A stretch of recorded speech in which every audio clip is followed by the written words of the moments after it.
Kumusta mga giliw kong manonood? Para mabawasan ang pagod at stress natin sa buhay, halina at atin pong tunghayan ang unang kabanata ng ating kwento.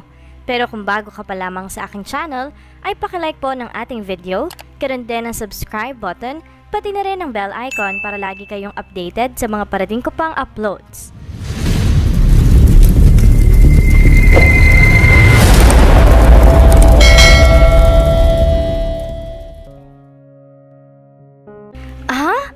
He hung up on me.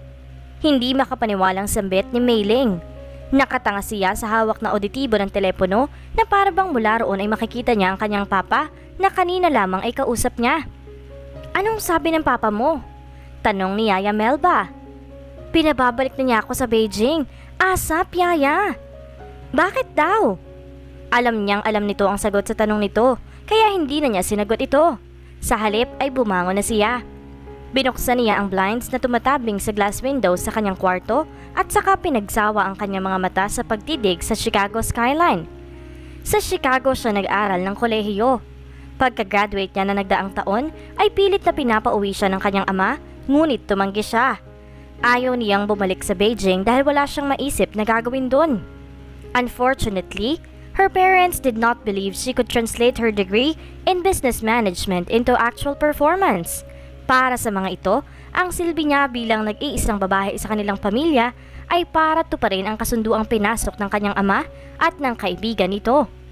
She, Mei Ling Lee, was destined to marry Eric Wang III. Nakilala niya ang lalaking pinili ng kanyang ama para maging asawa niya. Nagkaroon na sila ng engagement party sa Beijing ilang taon nang nakararaan, pero hindi niya seryoso iyon. She was positive she could get away from her father's whims. Ayaw niyang magpakasal siya sa isang lalaking hindi niya kilala ng lubos. Kailan tayo uuwi sa Beijing? Tanong ni Yaya Melba. Tiningnan niya ito. Yaya Benita was a Filipina. Bata pa ito na maging tagapag-alaga niya. And she had been her faithful nanny since then.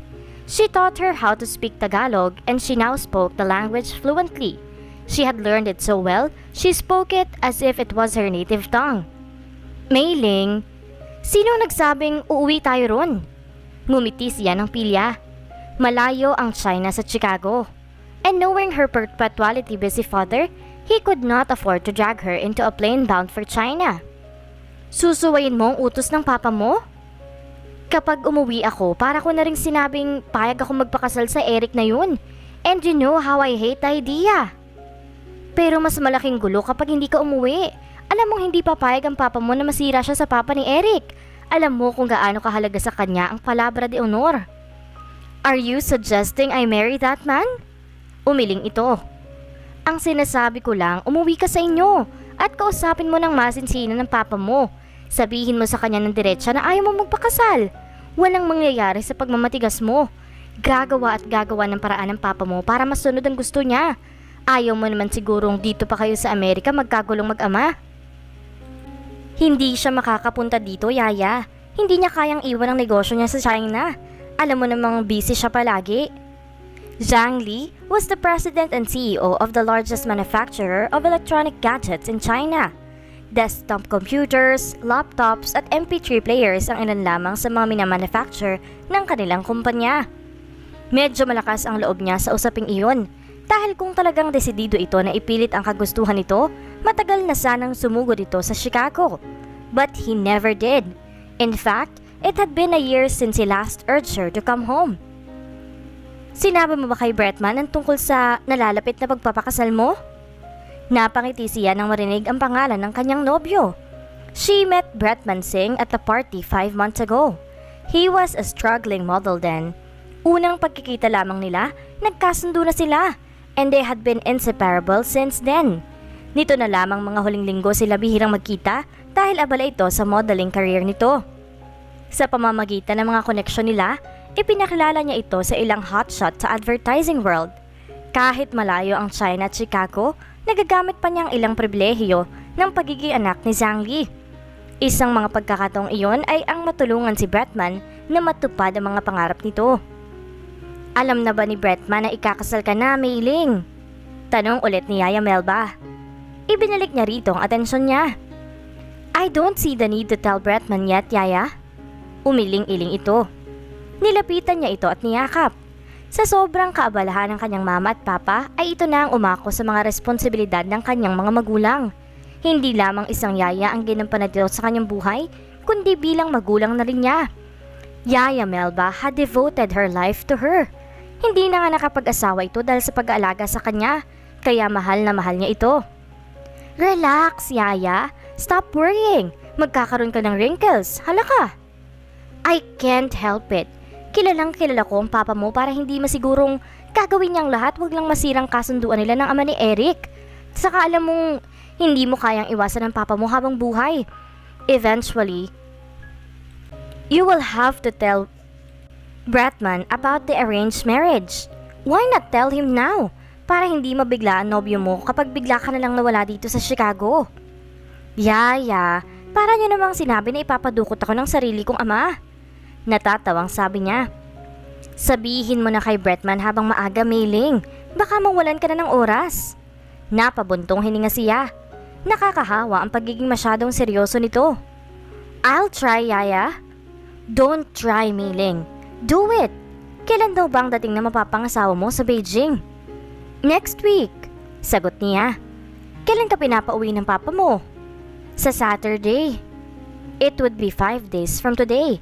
Pero sinabi na niya sa kanyang papa na hindi siya uuwi para magpakasal sa lalaking pinili nito para sa kanya.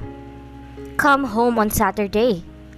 Those were the last words he uttered before he put down the phone. Mag-iimpake na ako. If you know your father well, you would know we can't disobey him. Pagkasabi nun ay tumayo na si Yaya Melba. Sinundan niya ito ng tingin habang palabas ito ng kwarto niya. Pagkalabas nito ay tumingin ulit siya sa bintana. Bumuntong hininga siya. Kailangan makaisip siya ng paraan kung paano kukumbinsihin ng kanyang papa na hindi tamang ipakasal siya nito sa lalaking napili nito para sa kanya.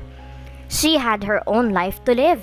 Wala siyang kinalaman sa pakikipagkasundo nito sa ama ni Eric Wang III na yun.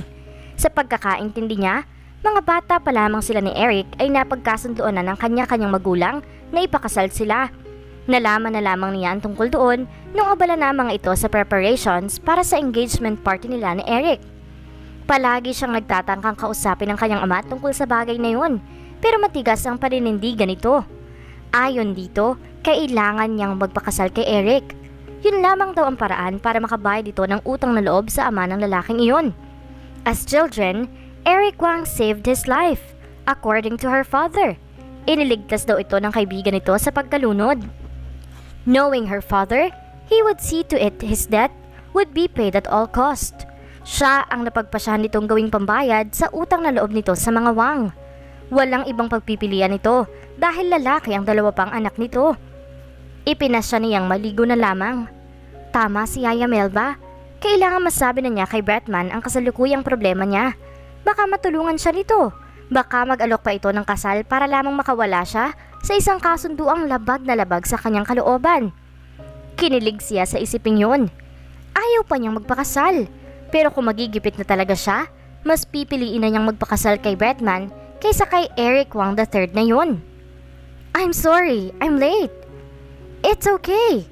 Bahagyang kumunot ang noo ni Mailing nang sa pisngi niya dumapo ang mga labi ni Bratman. Nasanay siya na mainit na halik sa mga labi ang laging sinasalubong nito tuwing nagkikita sila. Hinila nito ang silya sa tabi niya at umupo roon. You're not going to order food? Tanong niya. Umiling ito. I'm on a diet. Jana will kill me if I gain weight. Ang Jana na tinutukoy nito ay may-ari ng advertising agency na nilapitan niya para tulungan si Bratman sa pangarap nitong maging modelo. Ang advertising agency na iyon ang may hawak ng account ng kanilang kumpanya sa US. Nangako sa kanya si Jana na ipapakilala nito si Bratman sa mga contacts nitong modeling agencies sa Chicago. What does she care if you gain some weight? Is she your manager? Nagtatakang tanong niya. No, she's not. She's just concerned about me. Nagdududa pa rin tiningnan niya ito. Lagpas na sa itinakda ang concern ni Jana dito. So, what's up? Tanong nito. Saka lamang niya naalala ang kinakaharap na problema. Isinantabi muna niya ang pagdududa kay Jana. My father called up. He wants me to go home to China. Sabi niya. When is your flight? You want me to fly home? Hindi makapaniwalang tanong niya. Nakasimangot na pinagmasdan niya ito. Mas gwapo ito ngayon kaysa nung una niyang makita ito. He had undergone a total makeover to make him more marketable in the modeling world, and it was all worth it. Bretman Singh looked like he was ready for stardom. No, baby. You got it all wrong. Of course, I don't want you to go. That will mean we won't see each other for some time. But it's your father, you know. He wants you to go home.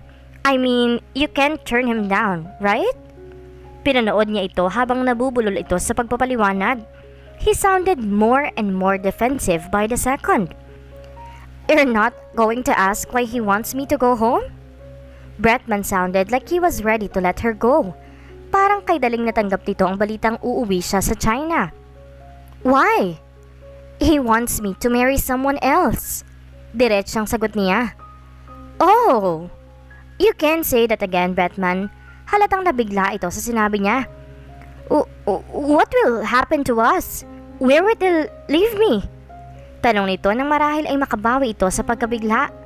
Bumangon na naman ang inis niya. Habang papunta siya roon, umasa siyang matutulungan siya nito sa pag-iisip ng solusyon sa kinakaharap niyang sitwasyon. Her romantic illusions even gave her the idea that he would offer himself to replace the man her father wanted her to marry.